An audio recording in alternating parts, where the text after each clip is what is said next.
Аты аңызға айналған мерген Ыбырайым Сүлейменовтің есімі көпке белгілі. Ыбырайым Сүлейменов 1911 жылы Сарысу ауданының Қызыл Күншығыс ұжымшарында, қазіргі Байқадам кеңшарында туған. Соғысқа аттанғанға дейін Жамбыл ауданындағы Жамбыл МТСінде тракторшы болып жұмыс істейді. 1941 жылдың күзінде Жамбыл қаласынан әскерге шақырылып, Алматыға жөнелтілген. Онда 100-ші жеке атқыштар бригадасының құрамының 2-ші батальонында мергендікке шыныққан. Командир капитан Ушаков Ыбырайымның батырлығын танып, біздің Сүлейменовке ешкім тең келмейді. Отан соғысында қазақта Сүлейменовтан асқан мерген жоқ. Біздің Сүлейменов Совет одағының батыры болады депті.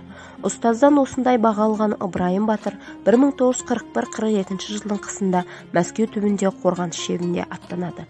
Ыбырайым Сүлейменов 1943 жылы шілде айында Кеңес одағының батыр атағына ұсынылады. 3-ші тегеурінді армия әскері кеңесінің бұл ұсынысын Калинин